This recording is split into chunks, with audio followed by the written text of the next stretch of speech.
are you? And what on earth are you doing here?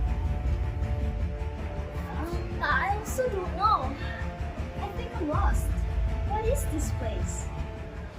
Oh, you see, it's a laboratory. We make something here and we call it human insulin. Interesting, right? Come in. Something familiar. Can you please tell me more about this?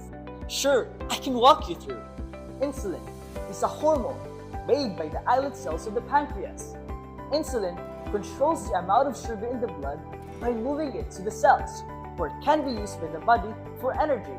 Unfortunately, for those people with type 1 diabetes, their insulin-producing cells are damaged or destroyed and stop producing insulin. But scientists soon developed the human insulin. This is made possible with the recombinant DNA or rDNA technology.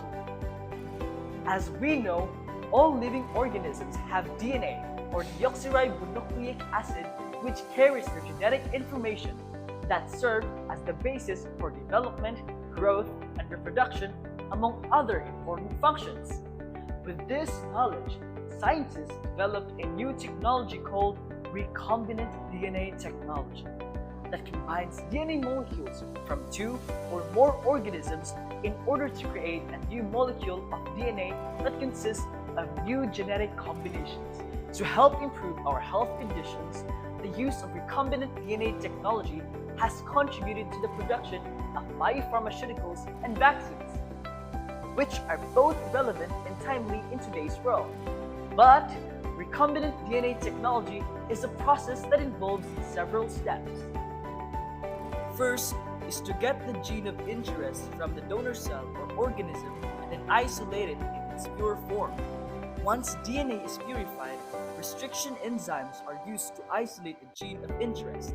Essentially, a restriction enzyme is a type of enzyme that identifies a given sequence and cuts the DNA strand only at that site with a specific nucleotide sequence. Restriction enzyme produces fragments with staggered ends or sticky ends, where a single strand tail extends at both ends of the fragment. These ends are also known as cohesive ends and consist of base pairs that ultimately pair up with complementary base pairs of the vector or capsule. Then, ligation is the process of connecting these two parts with a DNA ligand. A recombinant molecule is then formed and will be inserted into the host. The term for this procedure is called transformation. The next step is the selection of transformed host cells of the recombinant DNA technology, which aims to select host cells that contain the modified recombinant vector or modified plasmid. In order to achieve the desired results, it is important to only select cells that contain plasmids with a gene of interest. Lastly, gene expression is the process by which the cell produces the chemical it requires by interpreting the genetic information encoded in DNA. Recombinant DNA technology is often used to increase the number of copies of a particular gene in order to enhance the output of a specific product. As a result, the host cells serve as factories where the product is produced. So this is how rDNA technology works. Yes, it's all about combining DNA molecules from 2 or more different organisms in order to create a new DNA molecule. I think this all happened for a reason. Maybe the reason why I got here is to answer all my confusion about my family's condition, which is exactly the type 1 diabetes. Really? Then this insulin that we are making is responsible for treating the diabetes that your family has. Let me talk about it more. I would be glad to listen since this would really help me answer all my questions. The treatment for diabetes is to give patients daily doses of human insulin to make up for the lack of insulin that is ordinarily produced by our bodies. Just like the process of recombinant DNA technology I explained earlier, the gene of interest is taken from the genomic library and then using the plasmid of an E. coli that is isolated and taken from the bacteria. It will serve as a vector where we insert our gene of interest after cutting it in the vector at a specific site, restriction enzyme. Oh, and after that?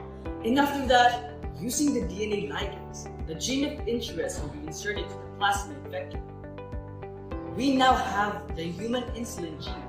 Following that, it will be introduced into the genetically modified E. coli as a host. This cell that divides rapidly and starts making insulin. And what are these tanks for?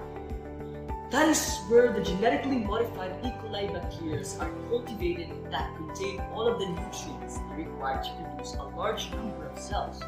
The more cells that divide, the more insulin that is generated. After that, the insulin is purified, packed into bottles, and insulin pens for distribution to diabetic patients. Wow! So this is how insulin is produced? Exactly. Recombinant DNA technology is used in a variety of fields, including agriculture, like creating flavor-saver tomato, which had a longer shelf life and enhanced flavor, and production of herbicide-resistant crops with economic value, and many more. Wow! So recombinant DNA technology is indeed helpful, especially in today's world. That is right. I think you can no longer stay here. Well, I also think it's my time to bid you goodbye. Well, I really learned a lot today. Thank you!